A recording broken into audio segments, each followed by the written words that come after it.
स्वागत करते हैं सभी का चैनल पर एक बार फिर से। तो आज नए चैप्टर की शुरुआत करते हैं अपने रिप्रोडक्टिव हेल्थ से। तो टॉपिक रहेगा reproductive health problem and strategies. ठीक है, आपकी जो स्ट्रेटजीज हैं और आपकी प्रॉब्लम्स हैं यहाँ पर रिप्रोडक्टिव हेल्थ में, इसके अकॉर्डिंग यहाँ पर चलिए क्वेश्चंस की अपनी प्रैक्टिस करते हैं।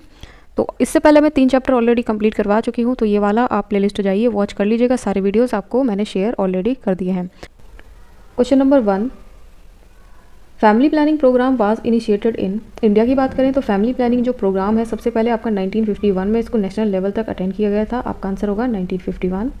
RCH स्टैंड फॉर, RCH की फुल फॉर्म क्या हो सकती है यहाँ पर? Reproductive and child health care. Answer होगा डी। क्वेश्चन नंबर 3, बहुत ही अच्छा क्वेश्चन है, इसको अच्छे से समझना है। ठीक है, reproductive health in society can be improve by. अब रिप्रोडक्टिव हेल्थ के बारे में ऐसा होता है काफ़ी ज़्यादा एरियाज़ में नहीं मालूम होता है कि रिप्रोडक्टिव हेल्थ क्या है और इसके लिए आपको क्या ऐसे कदम उठाने चाहिए जो आपके हेल्थ से कोई भी खिलवाड़ ना हो सके। तो इसके अकॉर्डिंग देखिए, सबसे पहले तो सेक्स एजुकेशन बहुत इंपॉर्टेंट है। ठीक है, मेडिकल असिस्टेंस ही बहुत ज़्यादा यहाँ पर मायने रखती है, मेडिकल असिस्टेंस बहुत होनी चाहिए। और यहाँ पर कॉन्ट्रासेप्शन के बारे में, STD जैसे डिसीजेस के बारे में मालूम होना चाहिए और इक्वल अपॉर्चुनिटीज़ होनी चाहिए मेल एंड फीमेल चाइल्ड में। ठीक है, आंसर होगा आपका 1, 2, उसके बाद 3rd एंड 4th। ठीक है, तो आंसर रहेगा सी। तो ये सारी चीज़ें आपको क्लियर होनी चाहिए, तो इनके बारे में आपको अच्छे से पढ़ना पड़ेगा, तभी आप इस तरीके के क्वेश्चंस को सॉल्व कर पाएंगे। Question number 4, which of the following statement are correct. यहाँ पर आपको बताना है फ्रेंड्स कौन से स्टेटमेंट हैं जो कि यहाँ पर करेक्ट रहने वाले हैं। तो चलिए बात करते हैं अपने पहले स्टेटमेंट की। Family planning programme was initiated in 1951, आपका ट्रू है, अभी जैसे फर्स्ट क्वेश्चन में आपने पढ़ा। उसके बाद देखिए, अकॉर्डिंग टू WHO, ठीक है, reproductive health mean total wellbeing in physical, social behaviour and emotional aspect of reproduction. बिल्कुल सही है, WHO के अकॉर्डिंग हर चीज़ का यहाँ पर मेंटेनेंस होना ज़रूरी है, चाहे वो यहाँ पर रिप्रोडक्टिव हेल्थ ही क्यों ना हो। आपकी फिजिकली, सोशली बिहेवियर को देखते हुए सारी चीज़ें आपकी क्लियर हैं, तो यहाँ पर आप बिल्कुल एकदम वेलबिंग हो। ठीक है, यानी कि आप बिल्कुल हष्ट पुष्ट हो। देन उसके बाद यहाँ पर आपका जो आंसर है, इसी के अकॉर्डिंग आपका आंसर होगा यहाँ पर ये सहेली वाला जो है, ये भी देख लेते हैं। सहेली वाज डेवलप्ड एट CDRI इन लखनऊ। बिल्कुल सही है, यहाँ पर सहेली को डेवलप किया गया था CDRI इन लखनऊ में। आंसर होगा आपका सी, सॉरी। ठीक है, आंसर होगा सी, यानी कि फर्स्ट स्टेटमेंट, सेकंड स्टेटमेंट, उसके बाद आपका यहाँ पर जो 3rd स्टेटमेंट है ये आपके राइट है। आंसर होगा सी। तो सारी चीज़ें क्लियर हैं। चलिए नेक्स्ट क्वेश्चन नंबर 5। तो ये बहुत ही अच्छा क्वेश्चन है, इसको अच्छे से आपको समझना पड़ेगा। तो यहाँ पर आपकी बात हो रही है एमनियोसेंटेसिस की बात हो रही है कि एक टेक्निक होती थी। इसमें क्या होता था फ्रेंड्स, जो फीटस है उसकी स्किन पर एक फ्लूइड होता था, स्किन के ऊपर में जो सेल्स प्रेजेंट हैं, तो उसको एमनियोटिक फ्लूइड बोलते हैं। ठीक है, तो इस फ्लूइड को क्या होता था, थ्रू निकाल लिया जाता था, बट यहाँ पर इसको एग्जामाइन करते थे कि कोई किसी तरीके का यहाँ पर डिसीज़ तो नहीं है, या फिर कोई डिसऑर्डर तो नहीं है, या फिर एम्ब्रियो में कोई एबनॉर्मलिटी तो नहीं है। ठीक है, बट अब क्या होता है फ्रेंड्स कि इसका जो प्रोसेस है ये एमनियोसेंट्रेसिस का, तो इस फ्लूइड को जब निकाला जाता है तो इसका मिसयूज़ किया जाता है। ठीक है, सेक्स डिटरमाइन करने के लिए कि बेबी फीमेल है या फिर मेल है। इस तरीके से यहाँ पर इस चीज़ का थोड़ा सा क्या देखा गया है, मिसयूज़ देखा गया है। तो चलिए एक एक करके ऑप्शन देख लेते हैं। आई होप आप ये समझ गए होंगे कि एमनियोसेंटेसिस आपका होता क्या है। ठीक है, तो आंसर आपका रहेगा यहाँ पर determine any heredity genetic abnormality in embryo. ठीक है, इसको मतलब कोई भी आप डिसीज़ या जेनेटिक डिसीज़ या फिर कोई भी एबनॉर्मलिटी को डिटरमाइन करने के लिए इस फ्लूइड को आप निकालते थे, एग्जामाइन करते थे कि आपका जो एम्ब्रियो है वो में वो पर्टिकुलरली अच्छे से है या ठीक है या नहीं है। तो ओनली एग्जामाइन के लिए ये सब चीज़ें होती थी, बट आजकल इसका मिसयूज़ देखा गया है। ठीक है, तो ये होता किस लिए है, यहाँ पर determine any hereditary genetic abnormality in embryo. Then question number 6, I hope आप इसको अच्छे से समझ गए होंगे। क्वेश्चन नंबर 6 अपना देखते हैं। यहाँ पर आपका दे रखा है statement, read the given statement and select the correct option. आपका स्टेटमेंट फर्स्ट है यहाँ पर, एमनियोसेंटेसिस और इज ऑफ्टन मिसयूज। तो यहाँ पर अभी जैसे मैंने बताया कि इसका मिसयूज़ होता है, किस तरीके से होता है मैं बता चुकी हूँ। तो ये आपका यहाँ पर रहेगा ट्रू। लेकिन दूसरा वाला भी देख लेते हैं, अगर वो भी होगा तो वो तो आपके सही होने वाले हैं। तो चलिए दूसरा देखते हैं, amniocentesis is being used to determine the sex of foetus so that the female foetus may be aborted. तो देखिए जो एमनियोसेंटेसिस है यहाँ पर जो है इसको एग्जामाइन करते थे, जो कि हमारा फर्स्ट स्टेटमेंट था, जैसे कि यहाँ देख पा रहे थे आप। तो यहाँ पर क्या हुआ, इसका मिसयूज़ हुआ। ठीक है, अब क्या हुआ कि पता चल गया कि फीमेल है। ठीक है, बेबी जो वॉर्म में प्रेजेंट है वो क्या है, फीमेल है। अब इसको क्या कराया गया कि एमनियोसेंटेसिस कराई गई, फ्लूइड निकाला, उसका डिटरमाइन किया गया फीमेल फीटस किस तरीके का है, मेल है अदर फीमेल है। अगर फीमेल होता है तो उसको क्या कर दिया जाता है, अबॉर्ट कर दिया जाता है। ठीक है, तो इसका क्या हो रहा है, टोटली मिसयूज़ आपको देखने को मिल रहा है।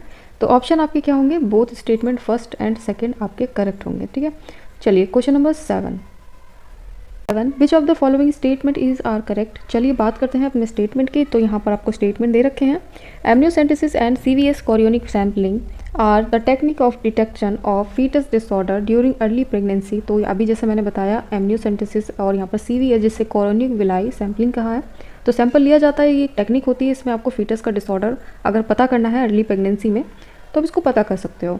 ठीक है, तो ये आपका ट्रू है। चलिए नेक्स्ट देखते हैं। Reproductive health refer to healthy reproduction organ and normal function. बिल्कुल सही है, क्योंकि यहाँ पर देखिए रिप्रोडक्टिव हेल्थ आप उसे तभी कह सकते हो जब हेल्दी रिप्रोडक्टिव ऑर्गन्स होंगे और वो नॉर्मली फंक्शन कर रहे होंगे। ठीक है, उसके बाद देखिए India was amongst the first country in the world to initiate action plan and programme at national level attempt to total reproductive health. जैसे कि अभी फर्स्ट क्वेश्चन में बताया कि 1951 में सबसे पहले इसको क्या किया था, रिकॉग्नाइज कर दिया था आपका 1951 में। यहाँ पर आपका जानकारी है उसको हर एक पर्सन के थ्रू हर एक पर्सन तक पहुँचाना ज़रूरी था। ठीक है, तो ये आपका जो प्रोग्राम था वो चालू कराया था 1951 में। तो यहाँ पर आंसर होगा आपका all of this. Then question number 8। Question number 8 में चलिए देखते हैं, which of the following can not be detect in a developing foetus by amniocentesis. अब यहाँ पर बताना है फ्रेंड्स, यहाँ पर क्या ऐसा है जो कि यहाँ पर एमनियोसेंटेसिस में आप फीटस में डिटरमाइन नहीं कर सकते हैं।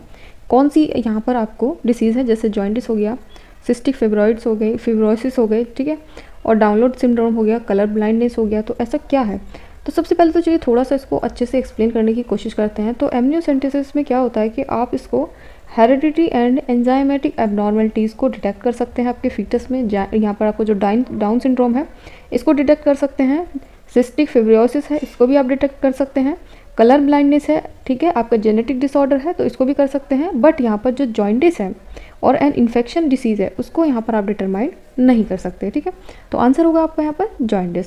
वो बीमारियाँ, वो यहाँ पर डिसीजेज़ आप पता कर सकते हैं जो जेनेटिकली हो सकती हैं, जैसे डाउन सिंड्रोम हो गया आपका, ठीक है, या फिर कलर ब्लाइंडनेस हो गया, इस तरीके की आप उसको पता कर लेंगे। लेकिन इन्फेक्शन डिसीज़ है या फिर जॉइंटिस है, इस तरीके का बीमारी का पता नहीं लग सकता। ठीक है, वो बेबी जब बाहर आता है वो सब चीज़ें बाद ही में एग्जामाइन होती हैं। तो चलिए यहाँ पर बात करते हैं अपने 9 क्वेश्चन भी। Question number 9, in which of the following week of pregnancy CVS is done. कौन से वो वीक्स हैं जब आप CVS कराने के लिए बिल्कुल प्रिपेयर रहते हैं, तो कराना भी सेफ़ रहता है, कोई प्रॉब्लम नहीं आती। तो आंसर आपका 8 से लेकर के 10 वीक के बीच में कराने में कोई भी प्रॉब्लम नहीं होती।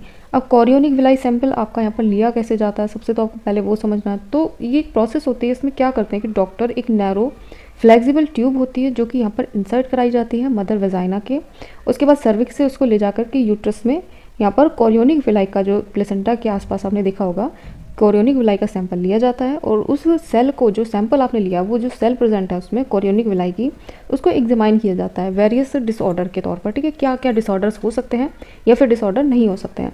तो ये अगर पहले ही इसको डन कर लिया जाए तो ये क्या होता है कि सेफ़ रहता है। अगर बेबी ठीक है, उसमें कोई प्रॉब्लम नहीं है, तो ठीक है, प्रेगनेंसी बहुत ही अच्छी है। अगर कोई डिसऑर्डर है या कोई भी ऐसी अबनॉर्मलिटी है जो कि बेबी के लिए और मदर के लिए, दोनों के लिए ही बहुत ही डेंजरस है, तो इसमें ऐसा केस भी बन जाता है कि यहाँ पर अबॉर्शन कराने में कोई प्रॉब्लम नहीं आती, बिल्कुल सेफ़ रहता है। ठीक है, तो ये एक तरीके से सेफ़ मेथड भी है, बट इसका कभी कभी क्या होता है, आप ही जैसे हमने क्वेश्चंस में पढ़ा, मिसयूज़ भी होता है। ठीक है, तो ये आपकी हेल्थ के पर्पज़ से तो बहुत ही अच्छा है, अगर आप इसको मिसयूज़ के तौर पर देखते हैं तो ये उतना ही खतरनाक भी हो सकता है।